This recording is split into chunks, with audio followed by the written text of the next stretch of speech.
Hai, perkenalkan nama saya Misel Maramis dari Universitas Samratulangi Fakultas Kesehatan Masyarakat Angkatan 2015 semester 5 Epidemiologi. Saat ini saya akan menyampaikan materi mengenai penyakit malaria yang merupakan salah satu pemenuhan tugas dari mata kuliah wawasan IPTEK.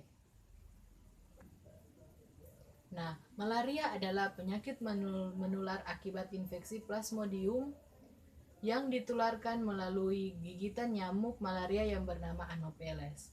Nyamuk Anopheles penyebab penyakit malaria ini banyak terdapat pada daerah iklim tropis yang sedang, khususnya di benua Afrika dan India, termasuk juga Indonesia.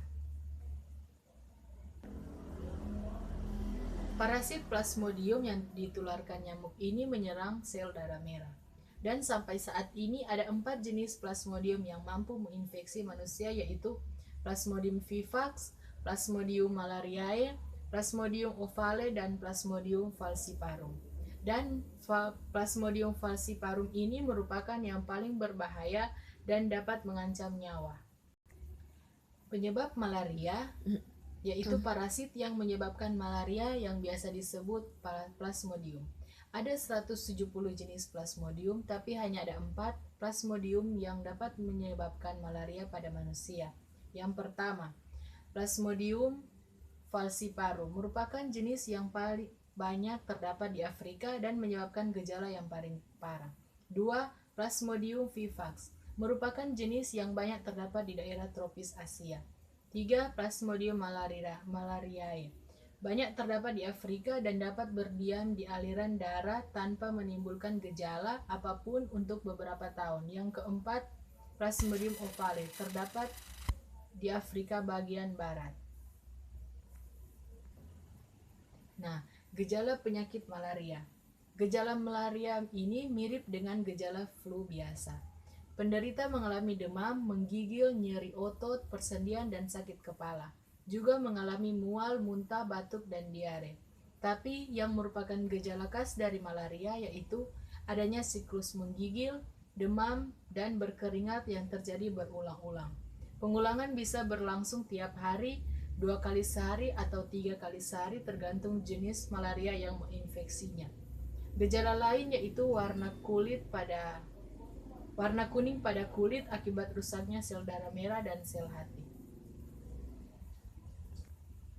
Infeksi awal malaria umumnya memiliki tanda dan gejala yaitu menggigil, demam tinggi, berkeringat secara berlebihan seiring menurunnya suhu tubuh, dan mengalami ketidaknyamanan serta kegelisahan atau malaise.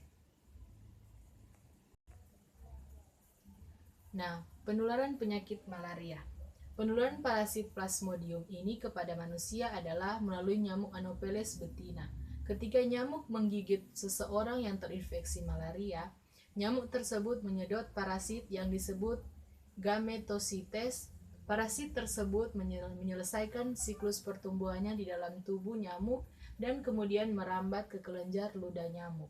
Pada saat menggigit kita, nyamuk ini menyuntikkan parasit ke aliran darah Anda menuju hati, kemudian melipat gandakan diri. Bentuk penularan lain yang dapat terjadi berupa penularan dari wanita hamil ke janin. Malaria juga dapat menular melalui transfusi darah. Faktor resiko yang paling beresiko yang mengalami malaria yaitu anak-anak dan bayi, pelancong yang datang dari wilayah tanpa malaria, dan wanita hamil dan janinnya. Secara epidemiologi, hospes reservoir manusia merupakan reservoir yang penting. Parasitemia dengan fase aseksual dan gametositemia pada malaria pada penderita dengan kekebalan tinggi dapat berlangsung berbulan-bulan tanpa gejala. Kekambuhan pada infeksi dengan Plasmodium vivax lebih ringan dengan meningkatnya imunitas penderita. Penderita dengan gametosit menjadi sumber penularan dengan perantaraan nyamuk sebagai vektor. Kebanyakan berlangsung secara alami yaitu melalui gigitan nyamuk Anopheles betina. Ya, masa inkubasi penyakit malaria yang pertama Plasmodium falciparum itu 12 hari. Kedua, Plasmodium vivax beserta dengan Plasmodium ovale itu 13 sampai 17 hari. Yang ketiga, Plasmodium malariae itu 28-30 hari. Nah, ada cara pencegahan penyakit malaria. Yang pertama, menghindari gigitan nyamuk dan dengan memakai baju tertutup. Yang kedua, menggunakan krim anti nyamuk. Yang ketiga, memasang kelambu anti nyamuk. Yang keempat, jika Anda berpergian ke tempat di mana banyak nyamuk malaria mengancam, konsultasikan dulu ke dokter. Yang kelima, jangan keluar rumah setelah senja. Dan yang terakhir, menyemprotkan obat nyamuk di kamar tidur dan isi rumah. Ada cara pengobatan dari penyakit malaria. Di sini ada 3 faktor yang harus diperhatikan dalam pengobatan malaria, antara lain jenis Plasmodium yang menginfeksi, keadaan klinis pasien dari usia dan kehamilan, dan jenis obat yang cocok untuk Plasmodium penginfeksi. Malaria ringan dapat diberikan obat oral, sedangkan malaria berat yang mempunyai gejala klinis pendarahan harus diobservasi rumah sakit dengan pengobatan intravena.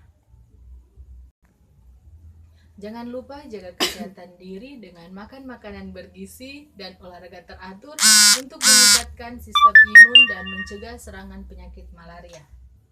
Itulah materi yang dapat saya sampaikan. Semoga dapat bermanfaat bagi teman-teman sekalian. Terima kasih.